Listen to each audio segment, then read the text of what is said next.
Hello, everyone. I'm Janet Lancaster, co-founder of Firesmart Merlin, located in the northern part of Josephine County in southwestern Oregon. Thanks for coming to our YouTube channel. This is me one morning helping a neighbor who was overwhelmed with the possibility of reducing her risk of embers igniting her garage. My husband and I retired here 2 years ago from Southern California. 2 weeks later, the Taylor Creek fire started. Then in November 2018, the Forest Service contracted with Pyrologix and published a report that named Merlin as the community most threatened by wildfire in the state of Oregon. I call it the wrong list. Here are the other communities in the top 10 list in Oregon most threatened by wildfire. Sadly, 6 are in Josephine and Jackson Counties. This report spurred me to learn as much as I could about the topic and figured others in our community would also be interested, and Firesmart Merlin was born. Firesmart Merlin learns, educates, and organizes around the prevention of, preparation for, and surviving wildfire. Our singular focus is to adapt to living with wildfire. What comes to mind when you think wildland firefighter? This, right? Well, me too.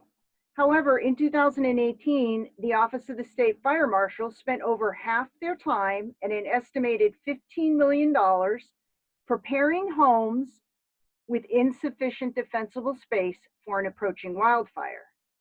During a wildfire, do you want firefighters paid for with taxpayer money creating defensible space on private property, or do you want them defending your home?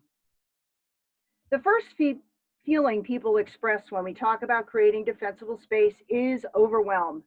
Preparing your home for wildfire can be, and often is, a huge task. Getting started is the hardest part, and year one is often the most intense. I ask people, how do you eat an elephant? One bite at a time. Reducing wildfire risk is an ongoing process that requires maintenance every year. Certain tasks, like cleaning gutters, are done regularly. The home ignition zone is a blueprint for what to do and where to start. Embers are burning pieces of airborne wood and/or vegetation that can be carried more than a mile through the wind and can cause spot fires and ignite homes, debris, and other objects. They are the primary reason properties go up in flames when a wildfire is nearby. Let me repeat that. Embers are the primary reason properties go up in flames when wildfire is nearby. In fact, 70% of homes that burn during a wildfire event start because of embers. It is not typically a big wall of fire coming at you. It's embers. For this reason, these tips are specific to preventing ignition of fuel from embers. That home ignition zone seen here is the roadmap to eating that elephant. The first zone, called the immediate or non-combustible zone, is 0 to 5 feet from the foundation. The goal here is to reduce the potential that embers landing near a building will ignite fuels and expose the area around a home to a direct flame. Removing anything that can ignite from embers is critically important. Shrubs and trees are not recommended in the 5-foot zone. If it doesn't ignite, it can't burn.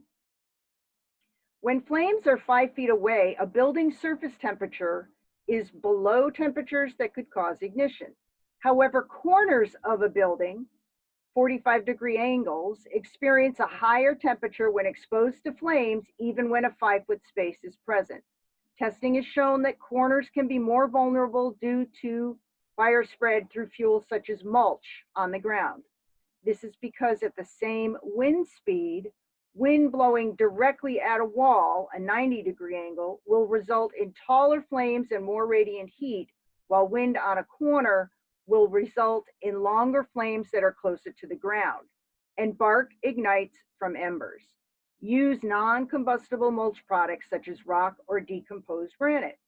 Clean your roof and gutters. Once a gutter fire gets started, flames can get under non-flammable roofing materials and ignite the home.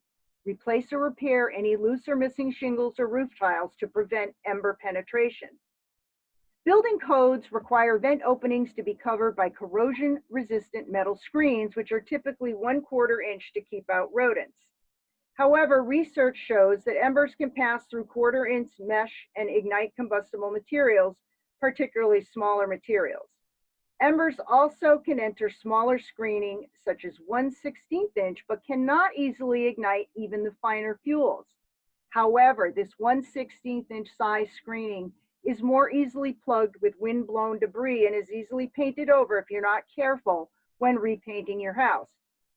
Installing 1/8 inch mesh screening is suggested in wildfire-prone areas, as it effectively minimizes the entry of embers. It's important to note that 1/8 inch screening only minimizes the size and number of embers and does not eliminate the risk entirely, making it very important to reduce what's stored in the attic and crawl space. Repair or replace damaged or loose window screens and any broken windows. Embers can get through tears in screens and broken glass. Remove debris and vegetation from under decks and porches. Do not store wood on or underneath your deck. Screen in areas under decks and porches after removing debris and combustible materials. The wooden lattice seen below decks is not a good idea. It traps small debris under the deck and is itself ignitable. Move combustibles like patio umbrellas, cushions, and furniture inside during a prolonged absence or a wildfire event. Try to favor non-combustible materials like metal for outdoor furniture. Openings such as garage doors can be an easy entry point for wildfire embers, so installing garage weather stripping along the top and sides of the door can help reduce ember entry. Check this by observing light coming through during the day when you are inside the garage and the door is closed. Move any flammable material away from wall exteriors: mulch, flammable plants, leaves and needles, firewood piles. Keep the lawn well irrigated and use low-growing, non-woody, herbaceous plants if you are able. Wildfire is a community-based public safety issue, and FireWise is a program from the National Fire Protection Association that is about helping people that help themselves. It only requires 8 hours to become a recognized 8 homes to become a recognized FireWise site. It takes a leader that reaches out to neighbors about helping one another to create defensible space.